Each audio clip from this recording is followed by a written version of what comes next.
ఓం శుక్లాంబరధరం విష్ణుం శశివర్ణం చతుర్భుజం ప్రసన్నవదనం ధ్యాయేత్ సర్వవిఘ్నోపశాంతయే. ఓం సరస్వతీ నమస్తుభ్యం వరదే కామరూపిణి విద్యారంభం కరిష్యామి సిద్ధిర్భవతు మే సదా. ఓం గురుర్బ్రహ్మ గురుర్విష్ణుః గురుర్దేవో మహేశ్వరః గురుః సాక్షాత్ పరబ్రహ్మ తస్మై శ్రీ గురవే నమః.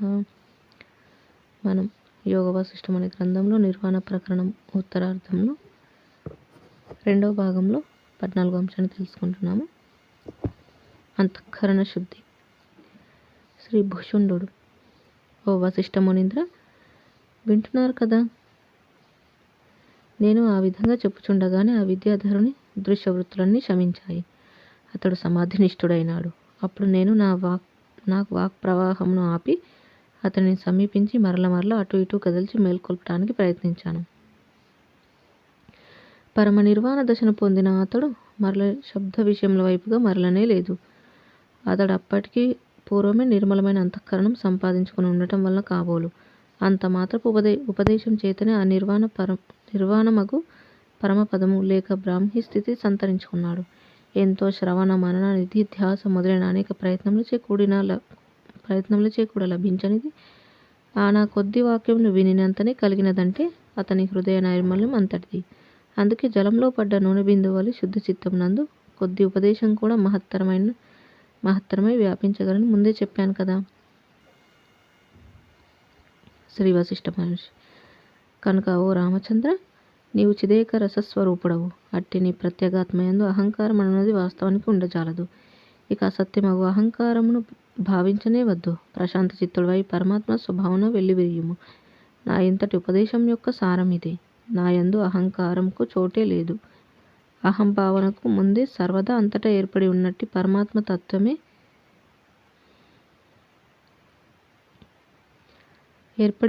పరమాత్మ తత్వమేవ అస్మత్ స్వభావం అనేదే సారాంశం. అవిచారులు, సంసారాసక్తులు, ఋషులమగు మేము ఈ పరతత్వమును ప్రవచిస్తూనే ఉన్నాం. అయితే ఇక్కడ ఉంచిన ముత్యం అటువైపుగా త్రిప్పిపెట్టి ఉన్న అద్దంలో ప్రతిబింబించదు కదా. అట్లాగే అవిచారపరులు, సంసారాసక్తులు గల మనుషుల మనస్సులలో మా ఈ బోధ ప్రవేశించినప్పటికీ అది ప్రతిఫలించక అప్రభావితంగాను నిష్ప్రయోజనంగాను ఉండిపోతున్నది. విచారపరులు, సంసారానాసక్తులు విచారశీలమై భవ్యము శాంతము అయినట్టి మనస్సులో మా ఈ బోధ ప్రవేశించిందా, ఇక అది వృద్ధియే పొందుతోంది కానీ చ్యుతి పొందదు.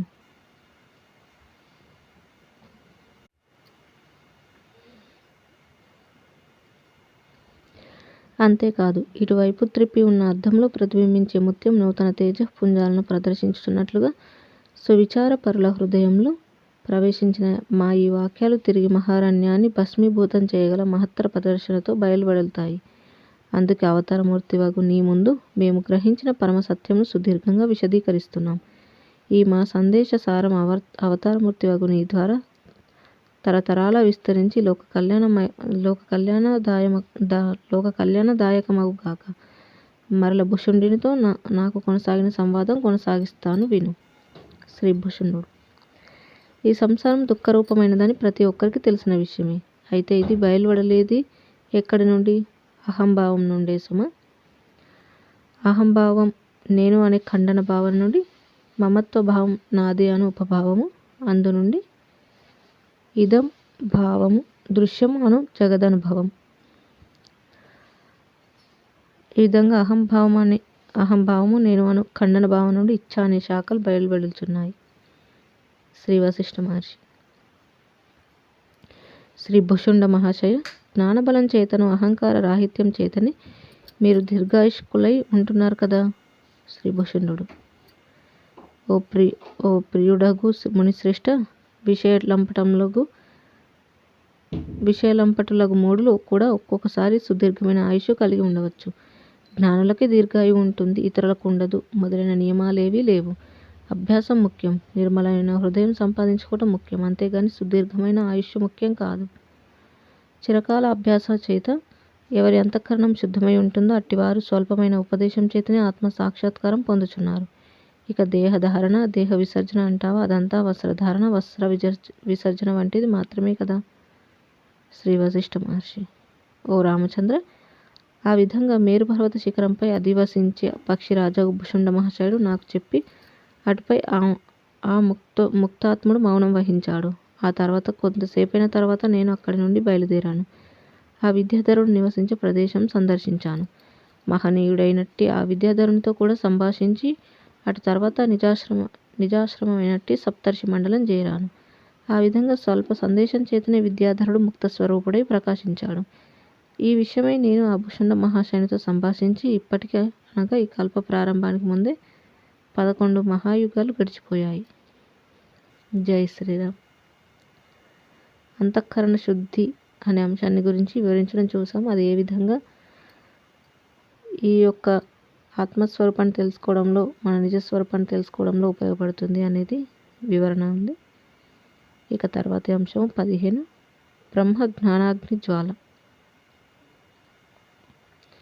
శ్రీరాముడు: మహర్షి హృదయాంతరాలలో ఎక్కడనో ఇచ్ఛా అనే జాడ్యం జనించి అహంకారాన్ని పరిపోషించి ఈ జీవునకు భ్రమపూర్వకము దుఃఖమయమగు సంసారం అనే సంకటంను తెచ్చిపెడుతోంది కదా.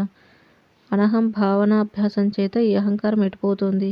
ఆ తర్వాత అప్పటి వరకు హృదయంలో రాజ్యమేలినట్టు అహంభావనకు ఏమి కానున్నది?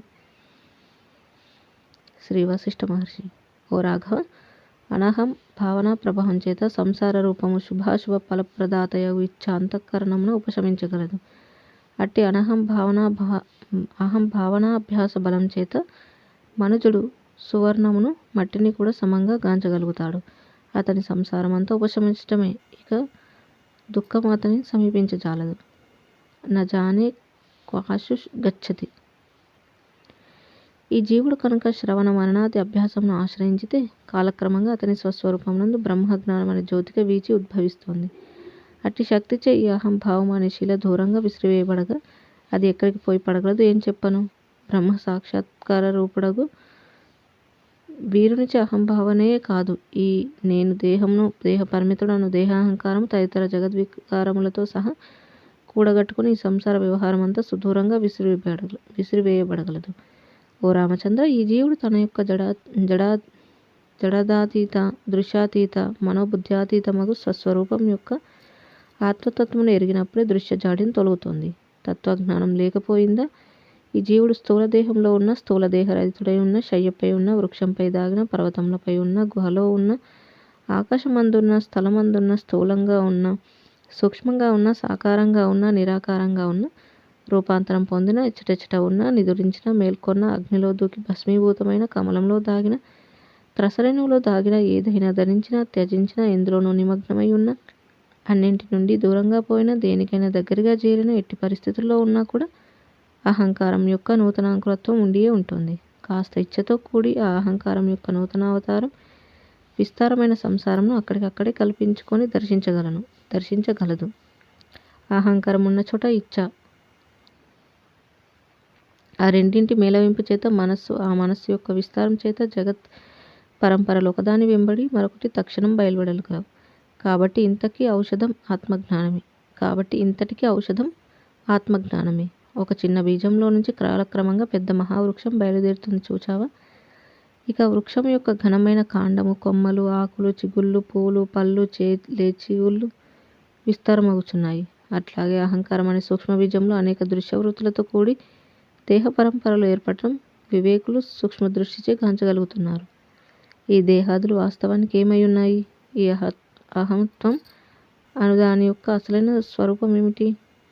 ఇట్టి వాటి యొక్క విచారణచే నిరతిశయానందమగు ఆత్మ యొక్క జ్ఞానం పరిఢవిల్లుతోంది. అట్టి జ్ఞానాగ్నిచే ఈ అహంత్వ బీజంనే కోశం దగ్ధమైపోతుంది. దగ్ధమైన బీజం పైకి మామూలుగా ఉన్నప్పటికీ ఇక మొలకెత్తదు కదా. అంతరమున జ్ఞానాగ్నిచే దగ్ధమైన అహంకారం ఇక ఈ సంసార క్షేత్రంలో మరల మొలకెత్తదు. ఈ జీవులు ఇది ఎరిగి జీవితం అనే పుణ్యకాలమును సద్వినియోగపరుచుకునేదరుగాక. జై శ్రీరామ్. ఈ విధంగా బ్రహ్మ జ్ఞానాగ్ని జ్వాల అనే అంశాన్ని గురించి వివరించాను. ఇక తర్వాతి అంశము 16 గాలిలో ఎగిరే జగద్దూది పుంజాలు. శ్రీ వశిష్ఠ మహర్షి: ఓ రామచంద్ర, కాలముచే పుట్టుచున్న ఈ దేహములు కాలం చేతని మృంగివేయబడవచ్చుగాక.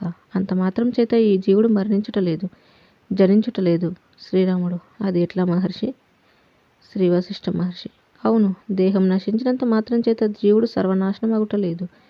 జీవుని దేహం నాశనమైనంత మాత్రం చేత అతని మనోబుద్ధి అహంకారాలు నశిస్తాయా? లేదు, అవి ఉండనే ఉంటాయి. అవి ఉంటాయి కాబట్టి ఆ జీవునికి నాశన రూపముగా మరణం కలగనట్లే కదా.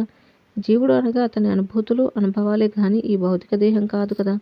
జీవుడు మరణించాలి అంటే అతని మనోబుద్ధి అహంకారాలు నశించాలి. అవి నశించటం అనేది జ్ఞానబలం చేతనే సాధ్యం. ఈ దేహం పోవటం నిజమైన మరణం కాదు. మరి ఆత్మజ్ఞానం చే తన యొక్క సమస్త కర్మల సంకల్పముల అభావం ఏర్పడగలదు. అట్టి అభావమే జీవుని మరణం గాని దేహం నశించటం మరణం కాదు. అయితే అట్టి అభావనచే సర్వభావములకు ముందుగానే సర్వదా ఏర్పడి ఉన్న భావాతీత, గుణాతీత, అఖండ, అప్రమేయ చిదాకాశంగా ఈ జీవుడు పరిణమించగలడు. భావముల మధ్యగానున్న ఈ సాంసారిక జీవుడు భావములకు ఆది అయిన స్వస్వరూపమును సంతరించుకొనుటచే పరమాత్మగానే పరిణమిస్తున్నాడు. అతని పట్ల భావ జగదాదులు క్రీడా మాత్రంగా మాత్రమే చోటు కలిగి ఉంటాయి. గాలిలో ఎగురుచున్న జగద్భాండములు మృతజన మానసిక జగత్తులు. ఓ రాఘవ, అదిగో అటు ఆకాశంలోకి చూడు. అనేక సంకల్ప పరంపరలు అనే ధూళి కణములచే నిర్మించబడిన అసంఖ్యాక జగత్తులు గాలిచే ఎగురవేయబడి ఒక చోటు నుండి మరొక చోటుకి తీసుకుపోవడం గమనిస్తుంది కదా. ఆయా జీవుల సంకల్పములచే కల్పితములైన మేరు మందరముల వంటి లక్షల కోట్ల కొలది సంకల్ప పర్వతములు నాలుగు దిక్కులలోనూ ఎలా గాలిలో ఎగురుచున్నాయో చూడు. అరటి స్తంభముల పట్టల వలె ఒకదానిపై మరొకటి, ఒకదాని అందు ఇంకొకటి ఉండి ఉన్నట్లు ఈ జగత్ సమూహములు పరస్పరం కూడి ఉన్నాయి, కానీ విడివిడిగా కూడా ఉన్నాయి. చూడు, అదంతా ఎంత చమత్కారము. శ్రీరాముడు: మునీంద్ర, మేరు పర్వతములతో పోల్చదగిన అనేక జగద్భాండములు గాలిచే ఆకాశంలోకి కొట్టుకుపోతున్నాయని నన్ను కూడా చూడమని అంటున్నారు. ఈ మీ వాక్యం యొక్క అసలైన ఉద్దేశం ఏమిటో నేను కొంచెం కూడా గ్రహించలేకపోతున్నాను. జగత్ సమూహాలు అంటేను, అవి గాలిచే కొట్టుకుపోవడం అంటేను మీ ఉద్దేశం ఏమిటో విశదపరచవలసినదిగా నా విన్నపం. ఎందుకంటే ఆకాశంలోకి చూచినా కూడా మీరు వర్ణించి చెప్పే జగద్భాండములు నాకేమీ కనిపించటం లేదే. శ్రీ వశిష్ఠ మహర్షి: ఆ జగద్భాండములు అవి గాలిలో కొట్టుకుపోతూ ఉండడం, వాటిని నిన్ను చూడమనటం అను నా వాక్యంలో ముఖ్య ఉద్దేశార్థమేమిటో చెబుతాను విను. ఓ రామచంద్ర, ప్రతిరోజు అనేక దేహాలు మరణిస్తున్నాయి. ఆ మరణించిన వారి ప్రాణాలు ఆకాశంలోకి ఎగిరిపోచున్నాయి. అట్టి ప్రతి ప్రాణి యొక్క ప్రాణాలలో అంతర్గతంగా ఒక చిత్తం అనగా బీజంలో మహావృక్షం ఉన్నట్లు ఉన్నది. అట్టి ప్రతి చిత్తంలో వివిధ ఆకారాలతో కూడిన జగత్తు కలదు. అటువంటి జగత్తులు అసంఖ్యాకంగా ఆకాశ వాయువులలో కొట్టుకుపోతున్నాయి. ద్రవ స్వభావం కలిగి ఉన్న నదీ జలం ద్రవ స్వభావ సమన్వితమైన సాగర జలంలో కలుస్తున్నట్లు ఈ జీవుడు మృతి చెందిన తర్వాత ఇతని ప్రాణవాయువులు ఆకాశవాయువులో కలుస్తున్నాయి. ఆకాశవాయువుచే మరికొంత ప్రేరణ పొందిన ఆ ప్రాణవాయువులందు గల సంకల్ప రూప జగత్తులు అటు ఇటు పరిభ్రమిస్తున్నాయి. అట్టి సంకల్ప జగత్ సమేతమైన ప్రాణవాయువులు నలుదిక్కులలో నిండి ఉన్నట్లుగా నేను చూస్తున్నాను. నీవు కూడా గమనిస్తున్నావా? నా ఎదురుగా గాలిలో ఎగురుతూ కనిపించే ఈ జగత్ సమూహాలు నీకు కనిపిస్తున్నాయి కదా. బుద్ధిని ఉపయోగించి చూస్తే అవి కనిపిస్తాయి సుమ. ఈ ఆకాశంలో వాయువునందు మృతి చెందిన వారి ప్రాణాలు ఉన్నాయి. ప్రాణాలలో వారి మనస్సు, ఆ మనస్సులో జగత్తు ఉన్నది. ఆకాశమునకు వాయువు, ఆ వాయువుకు ఈ చనిపోయిన వారి ప్రాణాలు, ఆ ప్రాణాలకు ఈ జీవుల మనస్సులు, ఆ మనస్సులకు వారి ఊహాపాత్ర జగత్తులు ఆధారభూతమై ఎగురుచూ కనిపిస్తున్నాయి. పూల నుంచి వాసన గాలిలోకి ప్రవహించి పరిభ్రమిస్తూ ఉంటే భౌతిక దృష్టికి కనిపించదు కదా. అట్లాగే ఈ గాలిలో ఎగురుచున్న ప్రాణ మనో అంతర్గత జగత్తులు భౌతికమైన కళ్ళకు కనిపించవు. అయితే వాటిని సుతీక్ష్ణమైన బుద్ధితో గాంచవచ్చు. శ్రీరాముడు: మహర్షి, మీరు చెప్పేదంతా చాలా చమత్కారంగా ఉన్నది. అయితే యుక్తియుక్తమేనని కూడా ఒప్పుకుంటాను. మీరు చెప్పే మృత జన మానసిక జగత్తులలో ఒక్కొక్క దానిలో మరల త్రిలోకములు ఉంటాయి కదా. అట్టి ఈ మృతుల జగత్తులు తదనంతరం ఏమి కానున్నవి? అవి ఆకాశంలో ఒకానొక విభంగా ఉంటాయా ఏమిటి? లేక అవన్నీ వాయువిభాగము? శ్రీ వశిష్ఠ మహర్షి: ఆ జగత్తులు సంకల్పజనితములు కదా, అనగా మనోకల్పితాలే కదా, కనుక అవి ఆకాశం కంటే కూడా అత్యంత సూక్ష్మమైనవి. పైగా అవి కల్పన మాత్రలే కనుక ఆ జగత్తులు వాస్తవానికి లేవు కూడా. ఒకని స్వప్నంలో కనిపించిన బంగారు కొండ గురించి విని అతని స్నేహితుడు దాన్ని అనుపానులకై వెతకడు కదా. అయితే చిదాంశమే సర్వత్రా వ్యాపించి ఉన్నది కదా. అందుచేత ఆయా మృతజీవులు తమ తమ భోగ్య వస్తువులు ఎన్నట్టి స్వర్గ నరక భూమ్యాదులను దృఢభావనతోనే గాంచుచున్నారు. ఆ స్వయంకల్పమయ జగత్తులు ఆయా ద్రష్టలకు సుఖం దుఃఖం మొదలైనవి కలుగజేస్తూనే ఉన్నాయి. అవి నాకు ఎదురుగా ఎంతటి వాస్తవంగా కనిపించడం జరుగుతోంది. నీవు నాకు ఎదురుగా ఎంతటి వాస్తవంగా కనిపించడం జరుగుతోంది. ఆ మరణించిన జీవులకు కూడా వారి వారి జగత్ కల్పనలు అంతటి వాస్తవంగానూ తోచుచున్నాయి. ఈ విధంగా ప్రాణరూప నదీ జలంలో ప్రతిబింబిత నగరం వలె ఈ జీవుల కల్పనా జగత్తులు ఆవిర్భవించి వాసన మాత్రంచే ప్రభవిస్తూ ఎటో కొట్టుకుపోతున్నాయి. కానీ జగత్తులు లేవు, కొట్టుకుపోవటము లేదు. అవన్నీ ఊహా సమూహ సంపుటాలే కదా. ఒక చోట ఒక కుండ ఉన్నదనుకో, దాన్ని అక్కడి నుండి తీసి ఎవరైనా దూరంగా ఏదో ప్రాంతానికి తీసుకుపోయి అక్కడ ఉంచారనుకో, ఆ కుండలోని ఆకాశంలో భేదం ఏమైనా ఉంటుందా? ఉండదు కదా. అట్లాగే ఈ చిత్తంలో అంతర్గతమైన జగత్తులు పరిభ్రమణం పొందితే పొందవచ్చుగాక, ఆత్మకు మాత్రం ఎట్టి పరిభ్రమణము లేదు, ఉండదు. ఆత్మయందు ఎట్టి ఖేదం గాని మోదం గాని జనించదని ఎరుగుటయే ఆత్మజ్ఞానం. శ్రీరాముడు: మృతి చెందిన వారి ప్రాణములందు గల జగత్తుల యొక్క వాస్తవమైన రూపం ఏమిటి? వశిష్ఠ మహర్షి: చెప్పాను కదా, అదంతా సంకల్పమయమే కనుక కల్పన మాత్రమే. అదంతా స్వప్న జగదృశ్యం వంటిది. శ్రీరాముడు: అట్టి మృతించిన వారు మనోసంకల్పంతో గాంచుచున్న జగత్తుకు మనం ఈ కళ్ళతో చూస్తున్న భౌతిక జగత్తుకు సంబంధం ఏమైనా ఉన్నదా? సారూప్యం అనుభవం దృష్ట్యా ఒకే తీరువా, వేరువేరైనవా? శ్రీరాముడు: శ్రీ వశిష్ఠ మహర్షి: ఒకానొక సామ్యత తప్పకుండా ఉన్నది. మృతించిన వారి జగత్తు ఏ విధంగా భ్రాంతిమయమో కల్పన మాత్రము, అట్లాగే ఈ జీవించున్న వాని జగత్తు కూడా భ్రాంతిమయమే, అసత్యంగానే ఉదయించినదగుచున్నది. యథార్థానికి భ్రాంతి కూడా ఉదయించటం లేదు, నశించటం లేదు. భ్రాంతి కూడా తత్వదృష్టిచే బ్రహ్మమే అయి ఉన్నది. ఒకవేళ వ్యవహార దశయందు ఈ పృథివీ ఉదయించినదే కదా అని అంటావేమో. నౌకలో జనులకు నౌక యథారీతిగా ఉన్నట్లు ఒడ్డున ఉన్న చెట్లు కదులుతున్నట్లు కనిపిస్తున్నాయి చూచావా?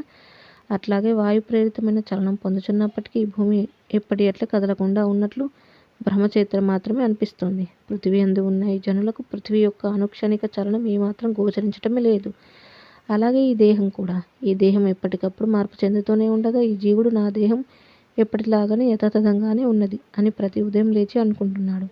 ఒక చిత్రకారుడు అతి విస్తారమైన ప్రదేశమును చిన్న విస్తీర్ణం కలిగిన కిత్తనార గుడ్డపై చిత్రీకరించుచున్నాడు కదా. అట్లాగే ఒక పరమాణువు నందు కూడా ఈ మనస్సు విస్తారమైన జగత్తును కల్పన చేసుకుంటోంది, అనుభవిస్తుంది. ఈ జీవులు జీవించి ఉన్నంతకాలం అల్ప లక్ష్యాల పట్ల తమ ధ్యాసను పరిమితం చేసుకొని అనేక వ్యాకులతలతో కాలం గడిపిస్తున్నారు. జీవించినంతకాలం మరికొన్ని ప్రాపంచిక భ్రమలను ప్రోగు చేసుకొని వాటిని మనస్సు అనే సంచిలో నింపుకొని ప్రాణములతో వాటిని మోసుకుంటూ దేహాలు త్యజిస్తున్నారు. నీకు నేను వాయువులో చూపిస్తున్న జగత్తులు అవే సుమా. ఒక ఎలుక ఒకరోజు ధనాగారం ప్రవేశించింది. అది రత్నములన్నీ వదిలి అక్కడ గల దోసిలి మాత్రపు అన్నాన్ని మహత్తరంగా భావిస్తోంది కదా. అట్లాగే ఈ జీవులు జ్ఞానమును సముపార్జించటానికి అర్హమైన మానవుడు వంటి ఉత్తమ జన్మలలో ప్రవేశించి కూడా మహత్తరమగు ఆత్మజ్ఞాన విశేషాలను అనుభవాలను వదిలి మరిన్ని ప్రాపంచిక వాసనలను పోగు చేసుకోవటమే జరుగుతోంది. పసిబాలుడు అమూల్యములకు ఆభరణంను ప్రక్కకు పారవేసి మట్టి ముద్దను అధికమైనదిగా భావించుచున్నట్లుగా ఈ జీవుడు చైతన్య తత్వమును వదిలి పరమాణు నిర్మిత వస్తు సముదాయములకు ఈ దేహము గృహము మొదలైన వాటిని మహత్తరమని ఎంచి ఈ పాంచభౌతిక జగత్తులలో తారాట్లాడుచున్నాడు. ఓ రామ, నీవు సజీవుని ఇహలోక జగత్తు, మరణించిన వాని యొక్క పరలోక జగత్తుల సామ్యం గురించి అడిగావు కదా. ఈ చైతన్యము అజ్ఞానంచే ఆవరించబడి ఉన్నంతకాలం ఈ సజీవుడు చూస్తున్న ఈ పదార్థ రూప ఇహలోక జగత్తు మృతునికి అనుభవం అవుతున్న భావన మాత్ర జగత్తు. ఈ ఉభయము వృద్ధి చెందిన చిత్తం యొక్క సంకల్ప రూప భావనేనని గ్రహించు. అక్కడి సుఖ దుఃఖములు, ధర్మ భావనలు అంతా కూడా చిత్తం యొక్క విన్యాసమే. ఇది త్యజింపదగినది, ఇది గ్రహించవలసిన అను రూపంలో ఇవనిలోనూ ఉన్నది. అను రూపంలో ఎవనిలో ఉన్నదో అదే మమత్వ భావన యొక్క రూపం. ఎవని అంతఃకరణంలో అట్టి గ్రాహ్య త్యాజ్య భావన ఉన్నదో అదే అజ్ఞానం యొక్క రూపం సుమ. ఎందుకంటే సర్వజ్ఞుడైన జ్ఞాని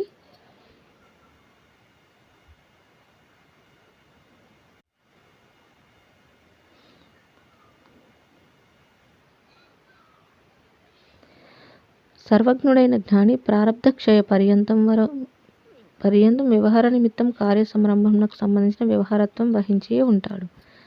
చైతన్య సహితుడగు ఈ జీవుడు ఈ హస్తపాదాది ఆయా అవయవాలను తన మనస్సునందే మనస్సు చేతనే అనుభవిస్తున్నాడు. అట్లాగే హిరణ్య గర్భుడు కూడా సమిష్టి జీవుడు తన మనస్సునందే ఈ త్రిలోకాలను తన అంతఃకరణం యొక్క వ్యాప్తిచే తానే అనుభవించుచున్నాడు. ఓ రామ, ఈశ్వరుడు వాస్తవానికి చైతన్య స్వరూపుడై చిదాకాశ రూపుడై అవ్యయుడై జన్మాదులు లేనివాడై అనంత రూపుడై ఉన్నాడు. ఇక ఈ జగత్తుల విషయానికి వస్తే ఇది ఈ ఈశ్వరుడు తన అవయవంగా దర్శించడం జరుగుతోంది. అనగా ఈ జీవుడు ఈశ్వర స్వరూపుడై కూడా తన ఈశ్వరత్వం ఏమర్చి ఈ ఇహపర దేహాలను అవిశ్రాంతంగా గాంచుచున్నాడు. ఇనుపగుండు అగ్ని యొక్క సహకారంచే కత్తి సూది వంటి తన భావికాలపు వికారాలను గాంచుచున్నట్లు ఈశ్వర స్వరూప జీవుడు ప్రళయానంతర కాలం తన యందు ఈ ముల్లోకాల భ్రమను గాంచుచున్నాడు. అధిష్టానమగు మృతిక తన యందు గల కుండను తన రూపంగా గాంచుచున్నట్లు ఈశ్వరుడు తన యొక్క మాయచే జగత్తును తన అంగంగా గాంచుచున్నాడు. విత్తులో గల అంకుర రూప సత్త కాలక్రమంగా వృక్షత్వ భావనచే వృక్షమును తన అవయవమును తలచుచున్నట్లు బ్రహ్మం తన యందు స్వీయ మాయచే ఈ త్రిలోకాల దర్శనం చేస్తోంది.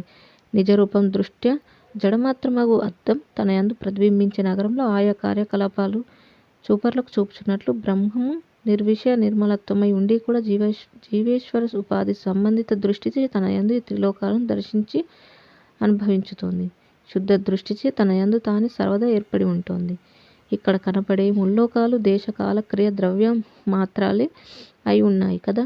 అట్టి దేశకాల క్రియ ద్రవ్యాల పట్ల అభిమానం గల అహంకారం వాటితో తాదాత్మ్యం చెంది ఉండటం చేత వాటితో తత్సమాన స్వభావం కలిగి ఉండటం జరుగుతోంది. కాబట్టి అహంకారానికి జగత్తుకు భేదం లేదు. ఓ రామచంద్ర, శృతులు కానీ నేను కానీ లోహం మట్టి మొదలైనవి దృష్టాంతాలుగా తీసుకుంటున్నప్పుడు కేవలం బోధ సూచకమైన ఒకానొక విశేషాన్ని ఉపమాన సామ్యంగా గ్రహించాలని ఉద్దేశిస్తున్నాం సుమ. అది గమనించవలసినదిగా శ్రోతలకు నా విన్నపం. ఈ స్థూలంగా కనిపిస్తున్న స్థావర జంగమ జగత్తంతా ఏమై ఉన్నది? తన సూక్ష్మ బ్రహ్మ భావాన్ని ఏమాత్రం త్యజించినట్టు చైతన్యం యొక్క వివర్త మాత్ర శరీరమే అయి ఉన్నది. సుమ, నీవు జ్ఞానదృష్టితో దర్శించావా? ఈ వివర్తమంతా తొలగి శుద్ధము పూర్ణము సర్వత్రా వ్యాప్తం అయినట్టి నిస్సంగమకు ఆత్మయే కనబడుతోంది. అప్పుడు ఇక జీవ జగత్ భేదం కొంచెం కూడా కనిపించదు. ఒకడు తన అజ్ఞానంచే ఏ వివర్తం చూస్తున్నాడో అదంతా అతని అజ్ఞానాంశం చేతనే అట్లా అగుపిస్తుందని గ్రహించు. ఎవరు ఏది ఎట్లు చూడటానికి సంకల్పిస్తే అది అట్లే అనుభూతం అవటం చైతన్యం యొక్క విశేషము. అట్టి చైతన్యం యొక్క దర్శనంని చైతన్యాంశ వివర్తనమని మనం పిలుస్తున్నాం. ఈ సర్వము చైతన్యమే అయి ఉన్నది. చైతన్యం యొక్క సమక్షం చేతనే మనస్సు, ఆ మనస్సునందు సంకల్పములు ఉంటున్నాయి. చైతన్యం లేని చోట సంకల్పములు ఉండజాలవు. చైతన్య ప్రవాహం చేతనే చిత్తం ఉంటుంది. చిత్తం యొక్క సంకల్ప పరంపరలే జగత్తు యొక్క రూపం. కాబట్టి ఈ జగత్తు చైతన్యమని శాస్త్ర నిర్ణయం. చిదాకాశం సర్వవ్యాపకం అనంతము కదా. అందుచేత చైతన్యమే తన స్వరూపంగా కలిగి ఉన్న ద్రష్ట యొక్క జగద్దర్శనం అంతా చిదాకాశమే అయి ఉన్నదనటంలో కించిత్ సందేహం కూడా ఉండనక్కర్లేదు.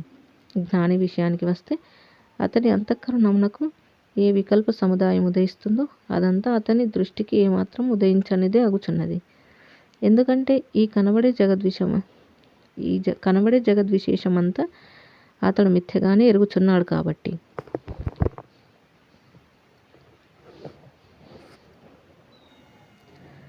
శ్రీరాముడు: మహాత్మా, ఈ జగత్తంతా బాలునికైనా వృద్ధునికైనా సత్యం వలె అనిపిస్తోంది కదా. శ్రీ వశిష్ఠ మహర్షి: బాలునికి వృద్ధునికి జగత్తు సత్యం వలె అనిపిస్తోంది కాబట్టి ఇది సత్యమే కదా అని కాసేపు మాట వరుసకు అనుకుందాం. మరి ఒకడు తన స్వప్నంలో వస్తు వాహన జనాది విశేషాలు చూస్తున్నాడు. ఆ స్వప్నం నుండి వైదొలిగే వరకు ఆ స్వప్నద్రష్ట స్వప్నంలోని బంధువులను వస్తువులను వాస్తవమేనని ఆ కాసేపు తలుచుచున్నాడు కదా. కాబట్టి స్వప్నంలో కనిపించిన బంధువులు వస్తు గృహ వాహనాదులు వాస్తవం అని అందామా? కాదు. మెలకువ వచ్చేసరికి అవన్నీ లభించటం లేదు కనుక అవి అవాస్తవమే కదా.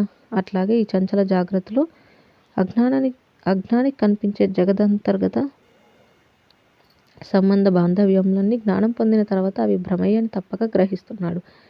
కనుక జగద్దర్శనమంతా భ్రమయ్యనని గ్రహించు. శ్రీరాముడు: స్వామి, స్వప్నంను ఈ జీవునికి కల్పిస్తున్నదెవరు? ఎవని ఉద్దేశంను అనుసరించి ఒక జీవునికి స్వప్నంలో తదంతర్గత విశేషాలు అగుపిస్తున్నాయి? శ్రీ వశిష్ఠ మహర్షి: ఒకడు చూచే స్వప్నం మరొకరు బయట నుండి నిర్మిస్తున్నారన్నది హాస్యపు మాట. ఆ స్వప్న దృష్ట యొక్క కూటస్థ చైతన్యమే తన స్వప్న ఫలకమునందు స్వప్న దృశ్యమును సంకల్పపూర్వకంగా రచించి అంతర్గత సంస్కారాల ప్రభావం చేత దర్శిస్తోంది. ఆ కూటస్థ చైతన్యమే జాగ్రత్త స్వప్నములు అనే సంకల్పం నందు సుషుప్తి అను వాసన యందు భోక్తగా ప్రతిబింబిస్తుంది. అనగా ఈ సంసారం అనేది కూటస్థ చైతన్యం తన స్వరూపమును కాగితంపై చిత్రించిన చిత్రీకరణమే గాని మరొకటి కాదు. అనగా చైతన్యం స్వప్నమయంలో తాను రచించిన దాన్ని తానే వాస్తవమైనట్లు భావించి అనుభవిస్తోంది. స్వప్న సదృశ జాగ్రత్త, జాగృత్ సదృశ స్వప్నం అను ఈ ఉభయం సత్యంగా తోచుచున్నప్పటికీ సత్యం కాదు. కూటస్థ చైతన్యం యొక్క ప్రతిబింబంతో పోల్చదగిన ఈ జీవునకు అనుభూతమయ్యేదంతా ఒక నాటకంలోని పాత్ర యొక్క గుణాదుల వలె మొదలే అసత్యం. కూటస్థ స్వరూపం దృష్ట్యా ఈ జీవుడు నిత్య సత్యం, గుణ కర్మాదుల దృష్ట్యా మొదలే అసత్యం. నిత్యముక్తుడు నిత్యస్వరూపుడు అగు పరమాత్మే అసత్య రూపమైన ఈ జగత్తును ధరిస్తున్నాడు. ఇది ఎట్లా అంటావా? జ్ఞానం ద్వారా ఈ జీవుడు ఈ సూక్ష్మ శరీర సహిత అజ్ఞానమును సంక్షయింపజేసుకున్నప్పుడు అతడు శివస్వరూపుడే అవుచున్నాడని శాస్త్రవాక్యం కదా. కాబట్టి రామచంద్ర, దూది పుంజములలాగా ఆకాశంలో ప్రాణవాయువులచే జగత్తులు కొట్టుకుపోబడుచున్నాయి అని చెప్పాను చూచావా?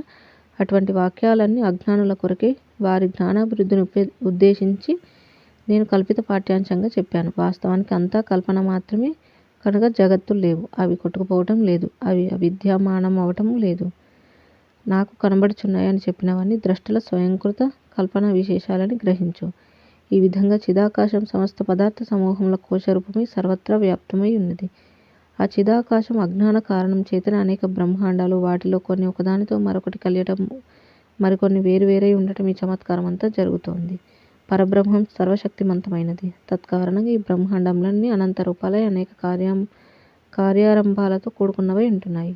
అందులోని ఈ బ్రహ్మాండాలు అనేక మంది జీవులతో పూర్ణమై చంచల మేఘాలలోని నగర ప్రతిబింబాల వలె ఉంటున్నాయి. గంధర్వ నగరాలలాగా మాంత్రికునిచే కల్పించబడి కనిపింపజేసే మాయా వస్తువుల వలె ప్రవర్తిస్తున్నాయి. ఈ జగత్తులలోని దేహములు, పదార్థములు మొదలైనవి పైకి స్థిరంగా ఉంటున్నట్లు భ్రమింపజేస్తున్నప్పటికీ లోన అతి చంచల శీలమై ఉంటున్నాయి. జలతరంగాల వలె చిద్రూప మహాసముద్ర తరంగాలుగా ఈ బ్రహ్మాండాలు ఏర్పడి కనబడి ఉండి ఇంతలోని కాలగర్భంలోకి జారుకుంటున్నాయి. ఏది ఏమైనా ఆత్మ సర్వదా నిశ్చలంగా ఉన్నది. ఇక జీవునికి నిశ్చలత్వమునకు సంబంధించిన భావన కలగటానికి కారణం స్వరూపతః ఆత్మయే కాబట్టి. జై శ్రీరామ్. ఈ విధంగా మనకి గాలిలో ఎగిరే జగత్ దూదిపుంజాలు అనే అంశాన్ని గురించి వశిష్ఠ మహర్షి వారు తెలియజేయడం చూసాము. ఇక మిగిలిన అంశాలు మళ్ళీ తెలుసుకుందాం. ఇంతటితో ముగించుకుందాము. జై శ్రీరామ్.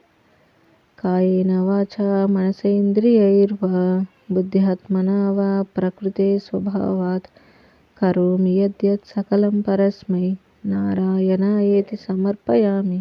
స్వస్తి. ఓం తత్సత్.